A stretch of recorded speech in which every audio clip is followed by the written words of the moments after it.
Hello and welcome back to Perspectives. On today's show, we're going to take a look at Narendra Modi's impending high-profile visit to Punjab, exposing the stark differences in how Delhi allocates government investment between Gujarat and Punjab. And guess who wins? And guess who loses in that game? It's pretty predictable. Well, in his latest announcements, Modi is now also using sophisticated sectarian tactics to deliberately fracture Sikh community unity. But as the state uses the same old political carrot and stick tactics to try and win over Punjab, a far darker blueprint is quietly moving in from West Bengal, the systematic deletion of minority voters from the voting registers. No doubt coming soon to Punjab. So also then, after a comment that we received recently, I wanted to take the opportunity to profile the political architect of Punjab's 1990s police state, none other than Chief Minister Beant Singh. He's the man who provided those blank cheques for the mass disappearances. And finally, we're going to connect this history to today's political conspiracies. We're going to dissect the bitter feud between that man's grandson, Minister Ravneet Bittu, and Sikhs for Justice. And then before exposing the global whitewash that is Operation Hardball, as it turns out, where Western intelligence and New Delhi seem to have engineered a convenient escape hatch for them both. All this and more on today's show, and of course at the end of the show I'll take a look at loads of great comments as always, so thank you for all your contributions. Right then, as usual, lots to get through today. No, we're not live today, as you probably figured, but of course we'll be back on Monday with our normal live slot. But Thursdays tends to be a pre-recorded show. Do forgive me for that. It's just logistical reasons. It just always seems to be the case. Anyway, so on with the show. Yeah, and I want to start with, this is interesting because Narendra Modi, he's scheduled to touch down in Punjab tomorrow. And of course that carries with it a huge amount of history and story and potential. He does this time arrive bearing gifts. He's ready to lay the foundation stones for massive multi-crore infrastructure projects. Yeah, as this headline broadly proclaims 2,500 crore rupee projects. Sounds fantastic, doesn't it? A shining, newly redeveloped railway station at Jalandhar Kant, brand new highway bypasses, state-of-the-art medical complexes in Chandigarh. Well, the list goes on. Well, it is a classic display of what Delhi calls development. But if we look past the ribbon cutting, the glossy press releases, the PR exercises that this all is, let's look at the vast systemic disparity of how the Indian state allocates its capital and the deep psychological game being played out there on the ground. So let's start with this headline, 2,500 crore, that is $260 million. That sounds fantastic, doesn't it? A $260 million investment in Punjab. Well, it does sound great until you see this headline.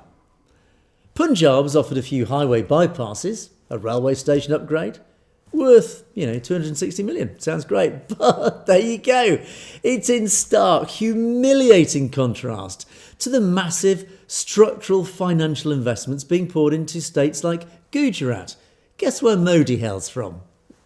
Gujarat, of course. $1.9 billion invested in Gujarat recently. These are the projects being awarded to Gujarat as opposed to 260 million. I mean, you can do the maths.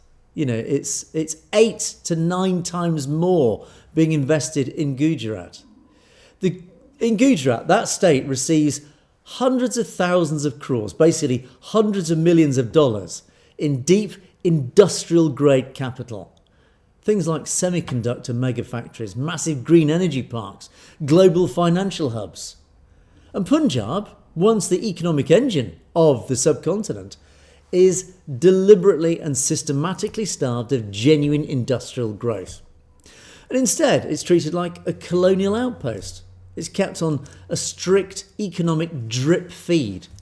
It's handed cosmetic infrastructure projects that look good, but in reality are meaningless in the grand scheme of things.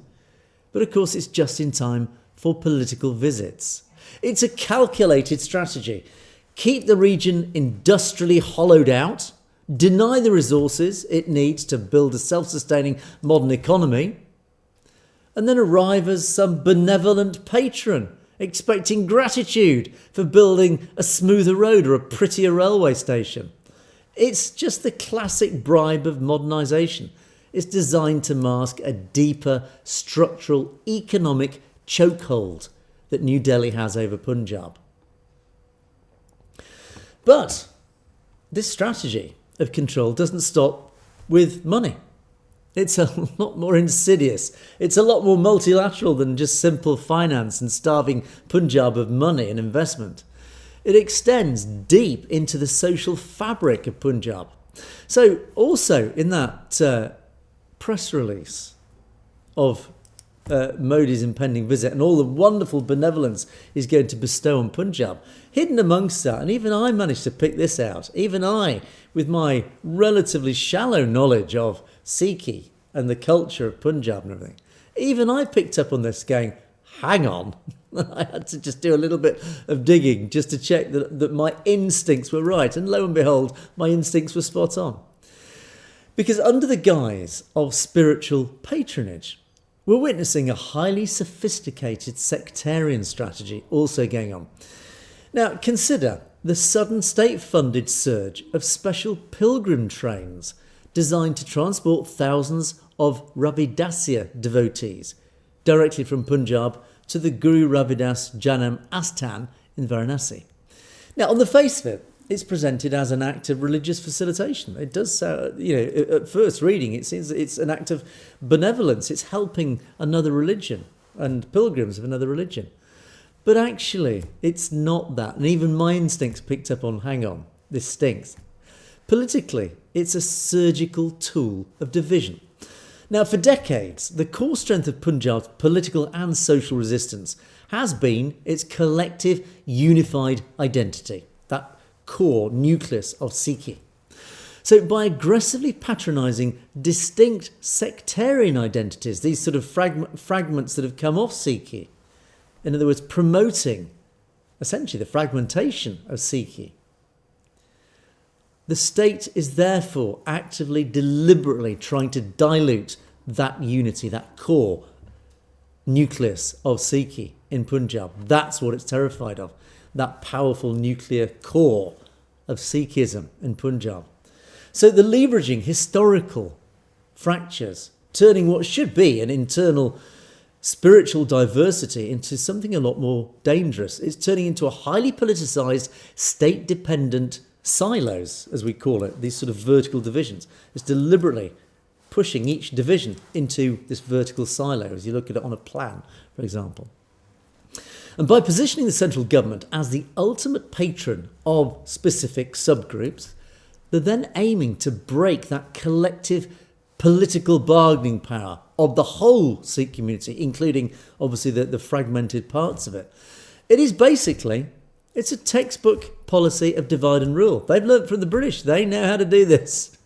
Dilute the core, fragment the base, and then make the fractured pieces dependent on Delhi's goodwill. It's the divide and conquer, the divide and rule tactic. And yet, as concerning as these economic and social strategies are, they are merely just the soft prelude to a much, much, much darker, highly clinical mechanism of political control that is rolling like a steamroller towards Punjab. It is the systematic erasure of the voter. Here's a clue, and I've talked about this a lot before because it stinks. So to understand what's being prepared for Punjab, you've got to look at the blueprint, this terrifying blueprint that's just been executed in West Bengal during their recent assembly elections. Under a clinical sounding administrative exercise called the Special Intensive Revision, the SIR, as you can see it from its headline. Under the Special Intensive Revision, the Election Commission of India purged 9.1 million voters from the electoral roll in West Bengal alone. That's 12% of the entire state's electorate were erased, removed from the electoral roll overnight. I mean, think about that. It's frightening. So how was it achieved? Well, it was done through a combination of aggressive physical enumerations and a highly opaque, that means non-transparent, algorithmic software filter. So essentially, it was a fix. The system that they created to go through the electoral roll, the electoral register, flagged millions of voters under vague categories like logical discrepancies. Now, and a logical discrepancy could mean anything as simple as a minor spelling variation in a name or a slight mismatch in a relative's details. So they deliberately went through the electoral roll with this filtering system, knowing that it would filter out any slight discrepancy, whether you'd spelt your name wrong or there's some slight discrepancy. No appeal, you're out, you're gone, you're off the electoral roll.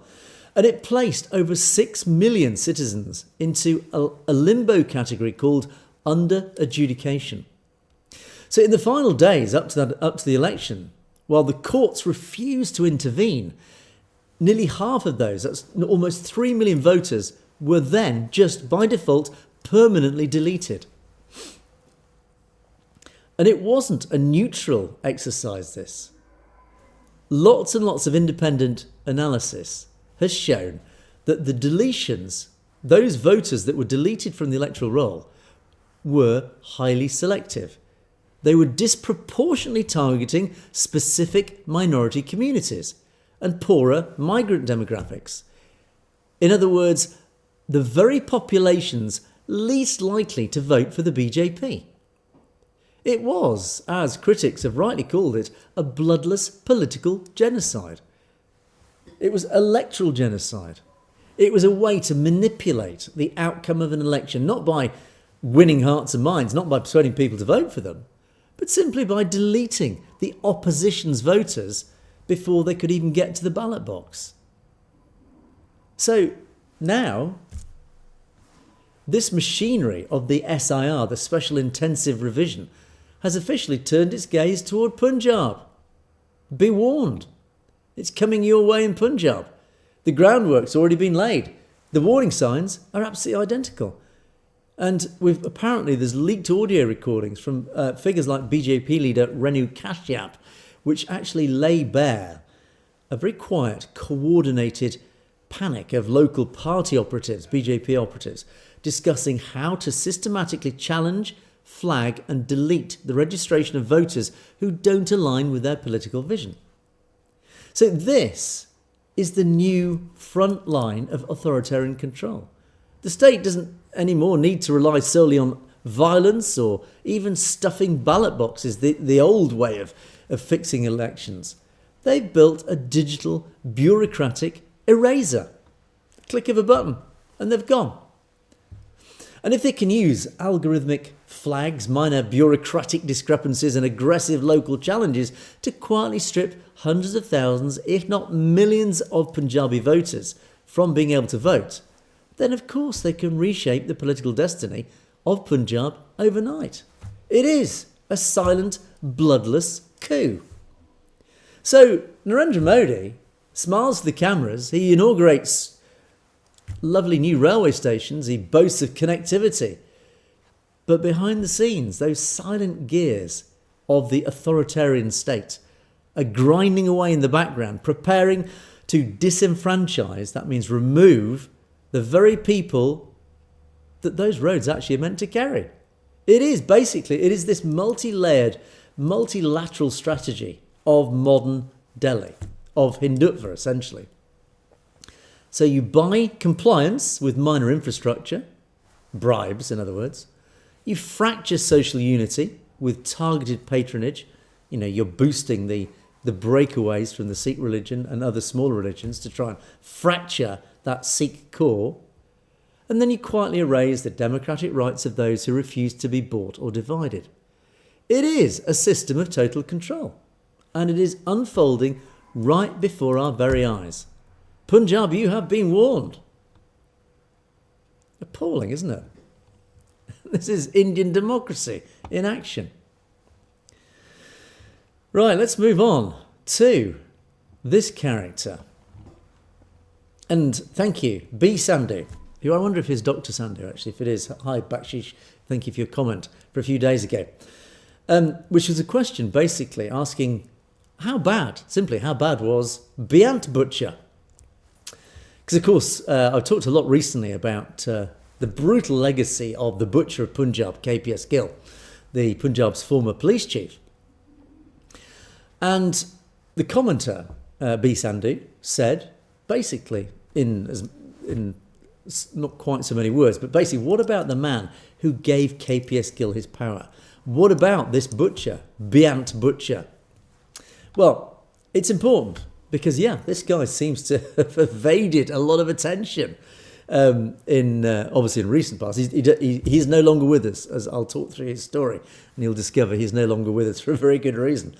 But ultimately, when we talk about that dark era of the 80s and the 90s in Punjab, as we have been a lot, obviously, over the last few days, of course, the spotlight almost always falls on the police officers. Of course, the butcher himself, KPS Gill, or Sumedh Saini, amongst others. But amongst all that, we must never forget that police officers don't operate in a vacuum. They are civil servants. They require political authority.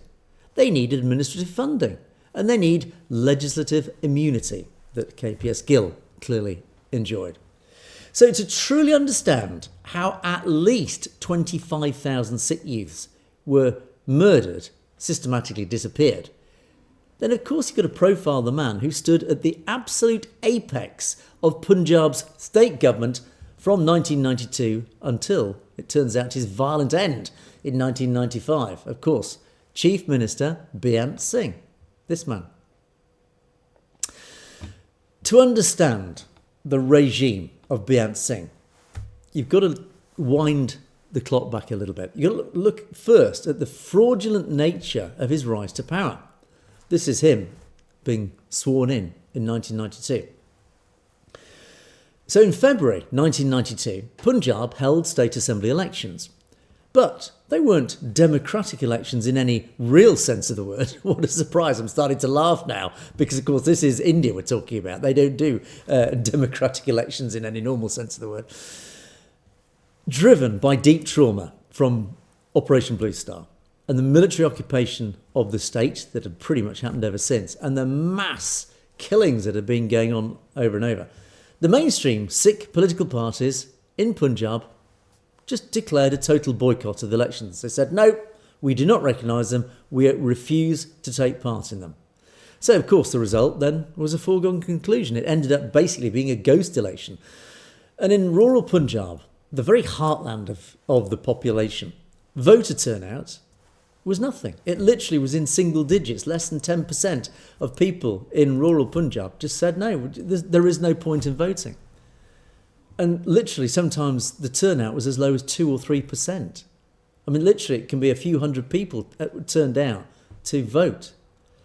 But unsurprisingly, overall, Beant Singh's Congress government took power with a laughable statewide voter turnout of less than 20%.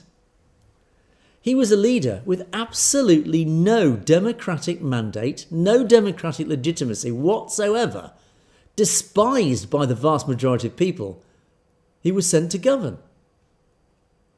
And so, because he lacked the mandate of the ballot box, he then had to secure his rule through the barrel of a gun. Look at this photo. Look who he's sitting with. He struck a dark bargain with both New Delhi and KPS Gill. Oof. The state police would be given absolute total autonomy to crush dissent, and in exchange the police would then keep Beant Singh's fragile government in power. It was a simple transactional bargain between the butcher himself, KPS Gill, and the chief butcher, Beant Singh. I'll look after you if you look after me. That's what it was all about. So under Beant Singh's patronage, Punjab was then transformed from a constitutional state into a highly clinical, decentralised police dictatorship. He deliberately dismantled any form of civil oversight, and if a local magistrate or human rights lawyer tried to investigate any sort of police misconduct, Beant Singh's administration simply ignored them or actively blocked any inquiries. They ensured that the normal due process of law could not happen. So it was during his tenure that the infamous bounty system reached its deadly peak. And under this system, under this scheme, India's central government poured massive, unaudited secret service funds into Punjab. And these funds were used to pay cash rewards directly to police officers who killed suspected militants. A bounty literally paid on the head of anybody that they thought, not proved or evidence, that they thought might be a militant. So you've got to actually consider the horror of that. The state government established a literal cash for corpses marketplace. So a police officer's promotion, career advancement, personal wealth became directly tied to their body count. So the more Sikhs you killed, the wealthier you got, the better your career prospects. So this Sikh, an S-I-C-K word, deliberately spelled, this Sikh incentive, this structure, this absolutely outrageously illegal, undemocratic, immoral structure then made all these fake encounters inevitable. Of course it does. If you're a poor, impoverished policeman and you're offered a vast amount of money just to kill some random Sikh, of course you're going to do it. And knowing you'll get away with it, knowing you'll be rewarded for it, you won't be punished, what are they going to do? So if a police unit needed then to hit a quota or wanted to claim a cash reward, they didn't then look for active insurgents. They just simply went to a local village, abducted a local Sikh youth from his tractor, took him out into a remote field, shot him in cold blood, and then said, oh, he was a hardcore terrorist, to then collect the bounty. No evidence, no proof, but a body was enough. So is anyone surprised that so many young Sikhs, innocent Sikhs, were murdered? And where then was Chief Minister Beant Singh while this slaughter was taking place? He was on television, acting as the Chief Public Relations Officer for the bloodshed. So whenever human rights organisations like Amnesty International or Human Rights Watch tried to flag these industrial-scale murders, Beant Singh then just dismissed them out of hand, as they were foreign agents, they were terrorist sympathisers. Familiar, isn't it? How history repeats itself. He repeatedly went on the record to declare that there were no human rights violations in Punjab, providing that essential political cover that allowed KPS Gill's death squads to operate with absolute impunity. And even allowed KPS Gill himself to sit there on camera and say it was the most humane operation ever, despite obviously the truth. But this system of absolute terror carried the seeds of its own destruction. By closing every single legal avenue for justice, and this is really a lesson for all authoritarian regimes, by allowing the court to ignore all sorts of normal due legal process, things like habeas corpus, allowing the police to murder with impunity, Beant Singh's regime left the victims of Punjab with absolutely no faith in the state's institutions. Because when a state makes peaceful legal redress impossible, it violently forces the hands of those seeking justice. So, on August the 31st, 1995, that boiling systemic rage finally caught up with Chief Minister Beant Singh. As he walked out of the heavily fortified Punjab Civil Secretariat building in Chandigarh, a massive explosion tore through his bulletproof state car. I mean, nobody's going to walk away from that. that blast is so powerful, it shattered windows blocks away. And it killed, obviously, Beant Singh immediately, straight away, and 17 of his security staff. So, justice, at least in one way. Now, the attack was carried out by two gentlemen. Dilawar Singh Babar, he was a young Punjab police officer. Interesting, isn't it? He'd volunteered to act as a human bomb. He was a suicide bomber. And his backup associate was a guy called Balwant Singh Rajwana. These two guys, there you go. That's Dilawar at the top and Balwant at the bottom. I mean, the courage it took for Dilawar to essentially blow himself up. He was a young policeman. These two guys, they weren't career criminals. They were just young men who'd watched from the inside as the police force that they both served turned into a state-sponsored murder syndicate. They watched Beant Singh not as acting as a chief minister, but acting as a butcher who had authorised the destruction of an entire generation of Punjabi youth. So they saw it from the inside. And to all those deniers that you find on social media, those deniers of the truth, these two guys alone stand testament to the truth. They, having served from the inside, they were police officers in the Punjab police, decided to blow up their ultimate boss because they were so disgusted, so outraged with what Beant Singh had presided over, that they literally, or at least Dilawar, gave his life. So to this day, the legacy of Beant Singh remains one of the most deeply polarised battlegrounds in modern Indian history. Of course, like KPS Gill, to the establishment in Delhi, he's celebrated a national hero, the martyr who sacrificed his life to bring peace and normalcy back to Punjab. And every year, state officials gather at his memorial in Chandigarh to lay wreaths, to sing his praises and write him into the history books as some sort of saviour. I mean, it's appalling. But to the families of the disappeared, to the mothers who still wait by empty doorways, to the orphans of those at least 25,000, they're just the ones who we know, who were turned to ash in illegal cremations, he's remembered by a far different, indelible title, Beant Butcher.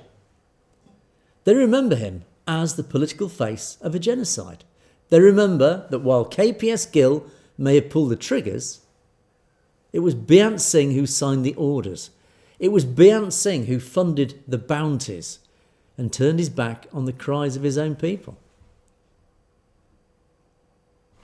Statue to the man. I mean, so, when you look back at this history, we mustn't, or we at least must refuse to allow the Indian state to separate the police chief from the politician. KPS Gill could only have existed because Beant Singh essentially allowed his existence. The super cop of KPS Gill, the butcher of Punjab, he was just the weapon. The chief minister, Beant Singh, was the hand that wielded it. So 30 years later, watching the Indian state trying to suppress films like Satluj and erase even the vocabulary of human rights, we see the exact same lineage of political cover-ups playing out in real time today. The names of the politicians change, but the machinery of the blackout, the hiding, the burial of evidence remains exactly the same.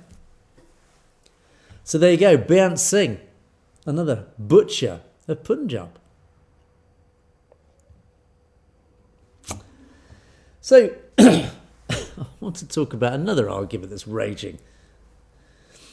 And of course related to the historical state violence of Punjab and bringing it up to today, as I just referred in that last story about, how it still resonates today and, it's almost being mirrored today with what's going on.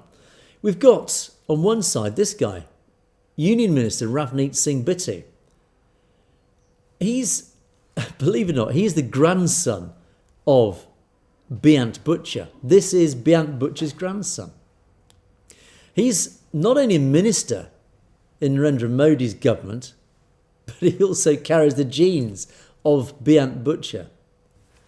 So, but on the other side of the argument, we have Sikhs for Justice, interestingly. And this week, the tension between Sikhs for Justice and Bittu erupted into a very bitter, highly public feud being fought out on social media over the ultimate numbers of the dead. And speaking out on behalf of the Indian state, Ravneet Bittu issued an aggressive public challenge to the creators of the banned film Satluj. He demanded in this tweet, on this post, that the filmmakers produce, quote, hard documentary proof for the historically accepted figure of 25,000 unidentified extrajudicial cremations. So he said, OK, prove it. Show me some evidence for 25,000 who were extrajudicially murdered and then cremated by his grandfather's regime. And he went even further. He warned that if the filmmakers didn't present those documents or that evidence, they would then face severe state-backed legal consequences. Who were? So this was not a defence of historical accuracy. It was just a simple, crude, defensive attempt to rewrite his grandfather's legacy by denying the very existence of the victims. I mean, after what I've just told you, this is that guy's grandson, and he then stands up and says, go on and prove it. Despite all the evidence that is out there, despite the fact that Indian state has tried to remove it, to murder the very man who that film was about, bringing the truth. I mean, the irony drips large, doesn't it? Anyway, Gurpatwant Singh Pannu, on behalf of Sikhs for Justice, issued a direct challenge back to him, pointing out that the 25,000 figure is not some fictional cinematic invention. It is the exact, meticulously documented finding that Bhai Jaswant Singh Kalra paid for with his life. A figure backed by municipal cremation records, police logs, and of course subsequent independent human rights audits. So for the grandson of Beant Butcher, the chief minister who presided over this slaughter, to then demand proof of the bodies, while the state actively bans the films that show how those bodies were counted, is a breathtaking display of historical denial. It is the modern face of the state's 30-year campaign to erase the memory of its own crimes.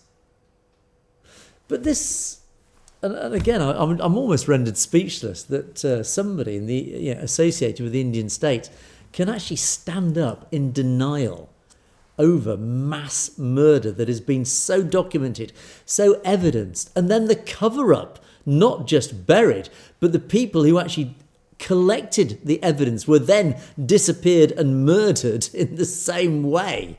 This just defies belief.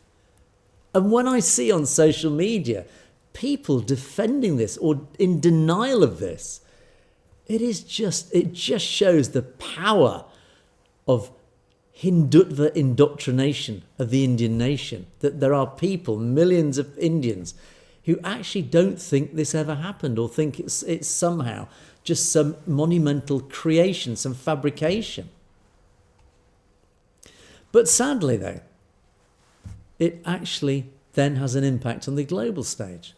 Because now I want to look at a massive, highly synchronized diplomatic whitewash that I'm now worried is unfolding on the global stage.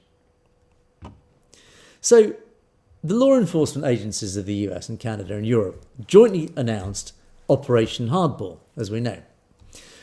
Now, this operation resulted in the arrest of 24 individuals linked to 3 India-based organised crime syndicates, of course, including Lawrence Bishnoi.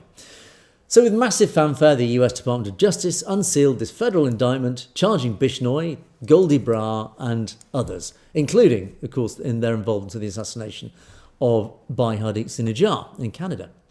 And according to the unsealed papers, Bishnoi managed to coordinate this entire global assassination, the extortion, the drug trafficking network, from his jail cell in Sabarmati Central Jail in Gujarat, using smuggled mobile phones to transmit photos, addresses, data, documents, whatever, and orders to his hitmen in Canada and the US.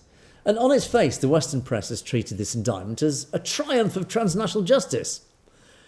But if you look a bit closer at all the official statements, the real purpose of Operation Hardball is starting to become a little bit more obvious, just really what is going on here. And this is worrying me, I have to say. Within hours of that indictment, Lisa Morland, she's the Deputy Commissioner of the RCMP in Canada, held a press conference. And when she was directly asked if this massive investigation linked the Indian state to the Najjar killing, she ruled it out completely. She stated in clear, unambiguous terms, there is no evidence to suggest through this organised crime investigation that Indian government officials were charged or involved. So, if you stop and sort of think about what she said, and also rewind to the words of her boss, Mike Doohan, quite recently also, who very uncomfortably sat in a very similar interview seat as this and said pretty much the same. We can't join the dots, he said, to the Indian state, but clearly looking uncomfortable as he said it. They know, and we know, the sheer absurdity of this narrative. 3 years ago, Justin Trudeau stood in the Canadian Parliament and said there were credible allegations linking Indian government agents directly to Bhai Najjar's assassination on Canadian soil. US prosecutors subsequently filed indictments linking Indian intelligence officers, Vikash Yadav amongst others, directly to a parallel assassination plot against Gurpratap Singh Pannoon in New York. So they knew and have stated it publicly that the Indian state are involved. And yet, today, under Operation Hardball, we're suddenly expected to believe that a jailed, street-level Indian gangster named Lawrence Bishnoi, who's been kept in a high-security state-run Indian prison for the last 11 years, is somehow running a highly sophisticated global black ops assassination syndicate entirely on his own, with no state complicity. Please. You know, they must think we're all stupid. We're expected to believe that Indian prison authorities, under the direct control of Amit Shah and his Home Ministry, simply missed the fact that one of the most high-profile prisoners was using smuggled smartphones to coordinate international assassinations of Delhi's primary political enemies in broad daylight. It is, frankly, it's a narrative that insults the intelligence of any serious observer. Lawrence Bishnoi is not a rogue mastermind. He's a highly convenient administrative tool. So, shifting the entire blame for the Najjar assassination onto a jailed gangster and him alone, Western intelligence agencies and the Indian state have clearly mutually engineered a massive diplomatic escape hatch. And this escape hatch is just a masterpiece of political or realpolitik. It basically allows Western law enforcement to claim they've solved the Najjar murder, therefore in theory satisfying their domestic audiences and appearing tough on transnational crime. But at the same time, it allows Canada and the US to quietly walk back their explosive accusations against the Indian government, then providing New Delhi with complete official plausible deniability. That appears to be what's unfolding. So why then would Washington, Ottawa, London agree to this transparent whitewash? Well, the answer is always, it's all about global trade, regional security. We come back to this same old. Because the rise of China as a dominant global competitor, the West has deemed India an indispensable strategic partner in that region. And as we saw with the flagging off of the UK-India free trade agreement, cargo planes in Amritsar yesterday in yesterday's show, billions of dollars of corporate profits depend on maintaining smooth diplomatic relations.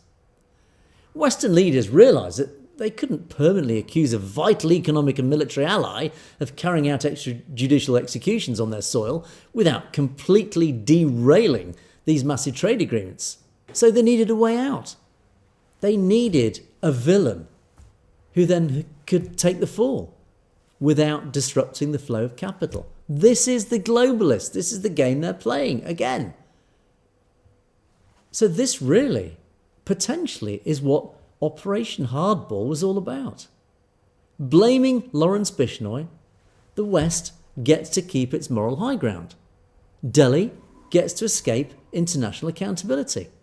And both sides can get straight back to signing lucrative trade deals. Everyone's a winner.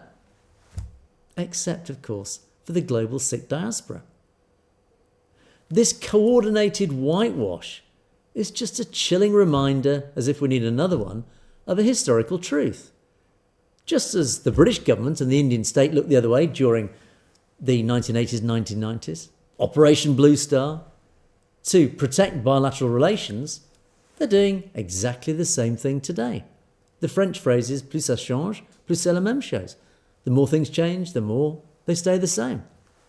So whether it's a Prime Minister ignoring the arbitrary detention of Jagtar Singh Johal, a British court refusing to investigate the suspicious death of Avtar Singh Kandar, the RCMP suddenly declaring no state involvement in Najjar's killing, the message remains completely unchanged.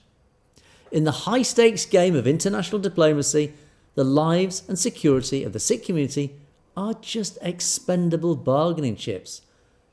The state will use its legal systems, its media networks, its intelligence agencies to always cover up the truth, protect its partners, and enforce a profitable silence as long as it serves the state's agenda, and specifically the globalists' agenda. That is the tragedy that we live with.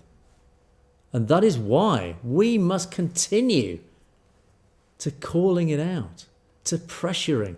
And as so often I have to do, I have to remind people, grassroots activism does have an impact.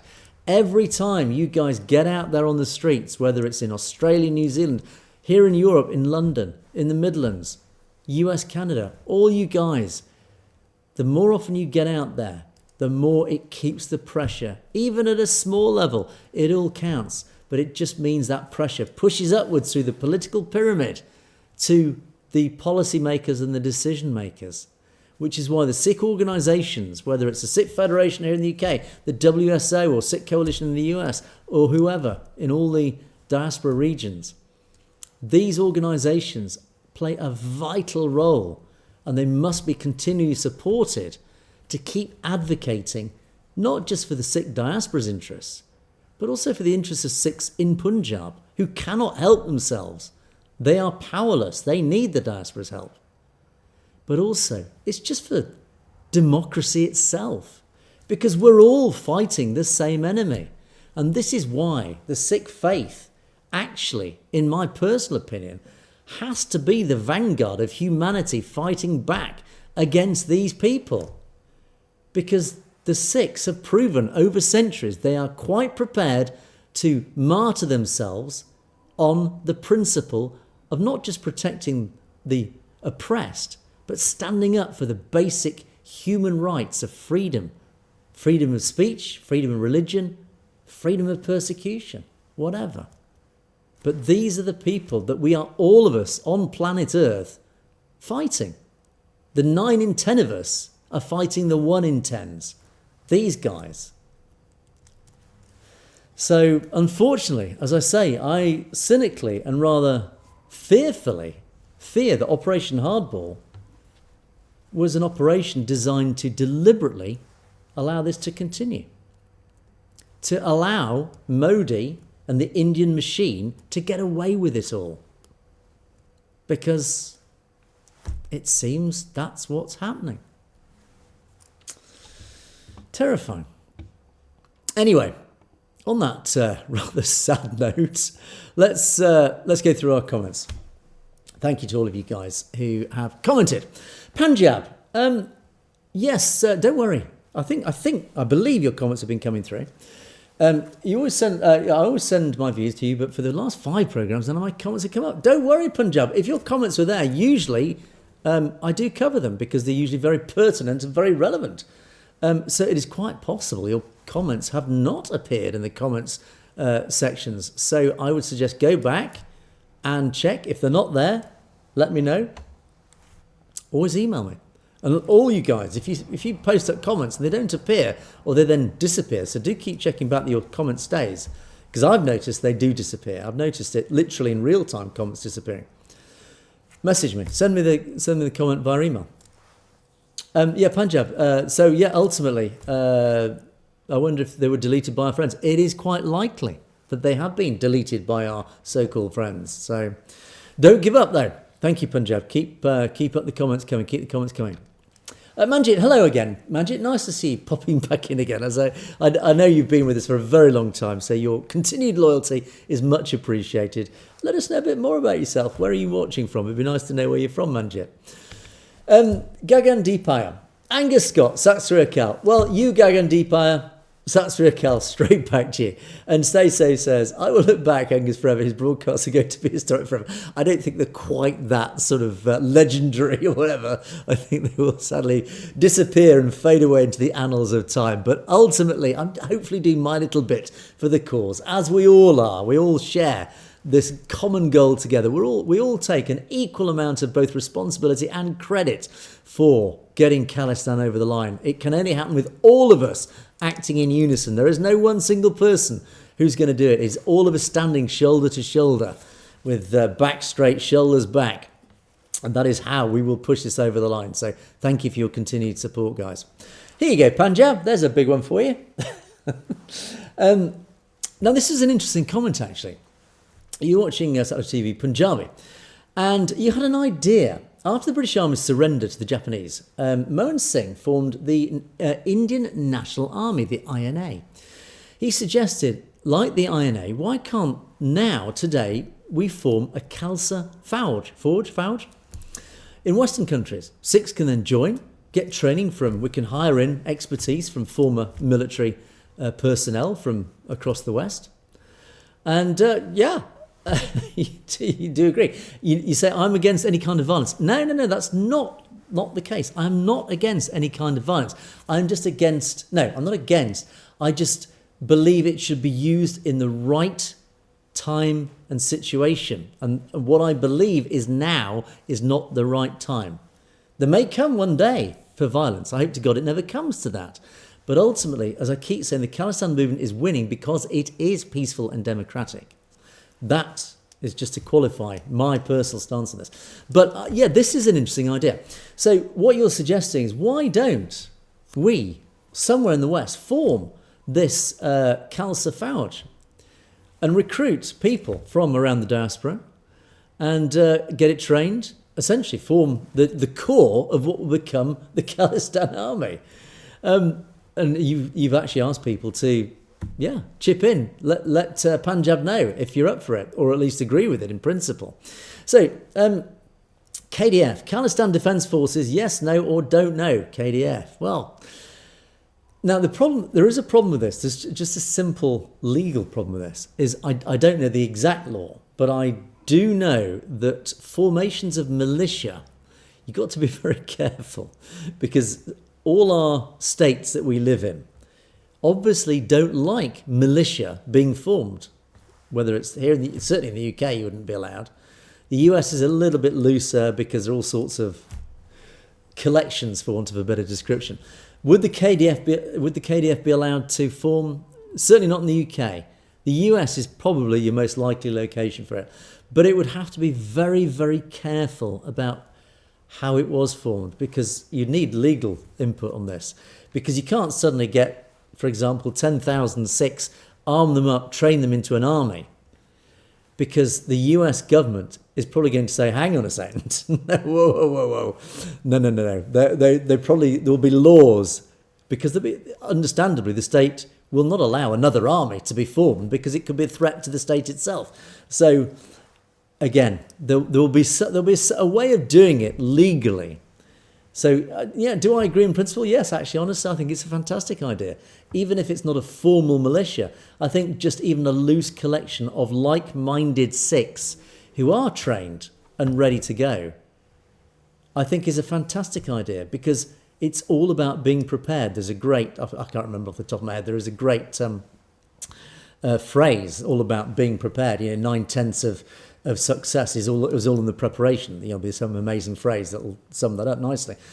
So it's all about preparation. If the Sikh army, if the KDF is trained and prepared, it might not physically exist in one unit right now, but if it is trained and ready to form in one phone call or one tweet or whatever, yeah, absolutely, I think it's a fantastic idea, because it could serve all sorts of purposes. Yeah, not even just the Khalistan force. It could serve all sorts of beneficial services for Western democracy. Because God forbid if an enemy from another religion or another whatever suddenly has actually, frankly, might have been up to this already that we don't know about.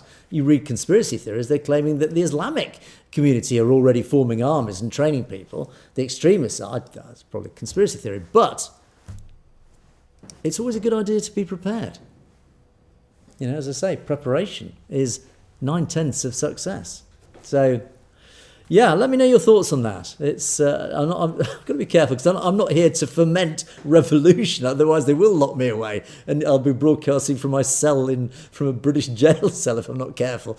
But ultimately, yes, it's, as I say, it's got to be done within the bounds of the law. So just be a little bit careful on that one. Preetam Corman. The Indian media knows and have displayed the impossibility of Bishnoi being able to operate his empire from his jail cell without Indian government involvement. So even the Indian media, I haven't actually seen many Indian Godi media particularly actually saying this. I'll be astonished, actually, frankly, if they have been saying it, because they tend to obviously align with the BJP official narrative. But it's the worst kept secret in the world, isn't it? That Lawrence Bishnoi, of course, is having help. You cannot operate a global empire without your jailers being at least aware of it. So please. And you come back again to say, it's been going on, well, forever actually. It's happened from 1984. The BBC live telecast of Operation Blue Star, I don't think the BBC had cameras there. Don't forget, one of the insidious acts of the Indira Gandhi government at the time in 1984 was to make sure there were no cameras there from outside India.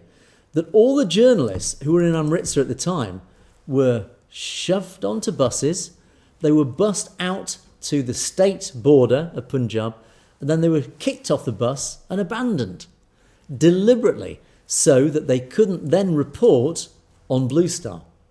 So by the time people like Mark Tully and co actually got back to Amritsar, the worst of it was over. They did manage to at least get a little bit of the aftermath, which obviously was bad enough. But the actual act itself, I don't know if it featured on it, certainly on any Western media. So, but yeah, as you say, it's been ongoing, and this persecution of the Sikh culture, the Sikh people, has been going on, well, since 1947, and actually even before that. So, and it takes many forms, as you say, even the Hindification of the language, etc., etc. And stay safe. Drops in and agrees. It's Sikhophobia, Punjabi genocide. Yeah, you pick your description of choice. It all means the same, doesn't it? And stay safe back again. Yes, of course, this marvellous news about Khalistan FA. 15th of August. Don't forget, if you're in the Midlands in the UK, get your tickets before the 20th of July and get there at 6:30 on the 15th of August in the West Midlands in Willenhall, just near Wolverhampton. Don't miss it. and hopefully, actually, and here's a word to those guys who are organising this. Print some Khalistan FA shirts. Get some shirts, because you will sell them by the bucketful. I'm going to try and get my hands on one as well, if there are any to sell. But yeah, start selling Khalistan football shirts, one of the greatest adverts. If you can get youngsters in the school playgrounds wearing Khalistan shirts, again, it's a fantastic way to get the message out there. Get the merchandise out there, the football shirts, scarves, whatever. Print off, get it all ready, sell it, distribute it. Even if you have to give it out for free, it's advertising, it's getting the message out there. So hopefully you guys, in fact, I do know who's behind this. I've actually spoken to the team behind this, and I haven't actually mentioned this. I must mention it to them. But yeah, go out, get the merchandise, spread the word. And, you're back again. Stay safe. Thank you. Really good didn't tell today. Bibi Paramjit Kaur Kalra is brave and calling it out. Yeah, bless her. She, as I reported in yesterday's show, she basically has been the driving force behind the Akal Takht decision to start this commission, this new initiative to document the disappeared. So it's her work. She basically has carried on the work absolutely exhaustively since Bhai Kalra's death. She's just been campaigning, continuing his work from her own abilities, and bless her, she's just done such amazing things, and this is just such an achievement that she has done. Yeah, essentially, she's the driving force behind this, so well done to Bibi Paramjit Kaur Kalra. And you're back again. Stay safe. If you're a US citizen. Surinder, this is an interesting suggestion. The poster of Operation Hardball. I wonder if I can quickly get it up. Excuse me, I'm losing my voice. I wonder if I can quickly get it back for you. The Hardball poster, where is it? It's there somewhere. It's deliberately avoiding me. Then have another look at the pictures. There you go. There it is. So, Surinder, apparently, according to Stay Safe, says, download this from the FBI website, print it out, stick it up everywhere. Absolutely. Why not? Totally agree. So, yeah, good call, Stay Safe. Baz Singh Keller, great and true news. Thank you, Angus. No, thank you. Thank you for your lovely compliment. It is much appreciated. And likewise, Cam KZ, thanks so much for truthful coverage of Khalistan issues. The key word, as always, truthful. I bring nothing but the truth, I hope. And if it's not the truth, then it's a mistake by accident. But ultimately, I do try to bring you the truth, not some narrative propaganda like many other outlets we could name. Oh, that's it. Good heavens, that's a short load of comments. But anyway, that is it for another day. That's it for another week. Gosh, it's Thursday. Don't these weeks fly by so quickly? Thank you to all you guys for all your comments. Do keep them coming. With the live shows that we're starting to get there slowly but surely. Technically, it's been a bit of a thing. Hopefully soon. Here's a thing for you. Hopefully soon you'll be able to call in, to telephone in to the show live. Gosh. We're becoming more and more professional by the day. Indeed, hopefully soon, we are looking into the technology of having a telephone system where you can literally dial in from the comfort of your armchair or wherever you happen to be and speak to me live directly, and we can have a chat. You can let me know your questions, your thoughts. You can ask me my opinions on something, if indeed I have an opinion or knowledge on it, whatever. But ultimately, like Surinder, because Surinder's been doing it for a while now. So, of course, I didn't want to be left out, so hopefully soon I'll be doing that as well. So, in due time, I will let you know, guys, obviously, when it happens. But hopefully soon, we will have a dial-in facility to the show live as well. So, that's it for another day. Do keep your comments coming in. Let me know your thoughts. Do send me links of stories that you think I need to know about. Thank you to many of you who have been doing that. Much appreciated. Message me. I read your emails. I love your emails. Thank you. message@satellurgetv.com. But that is it for another day. Watch out for my podcast tomorrow with Dr. Grail. As always, it's another fascinating one. It's very relevant to what we've been talking this week about the spread of misinformation and how on earth do we fight back against everything that I've been reporting on. How do we retake the narrative? How do we stand up against this tsunami of Indian propaganda and power, etc. So anyway, watch the podcast tomorrow. It'll be uploaded tomorrow morning. But that's it for another day. That's it for another week. Bless you all. Thank you so much. Have a great weekend. I'll catch you guys on Monday.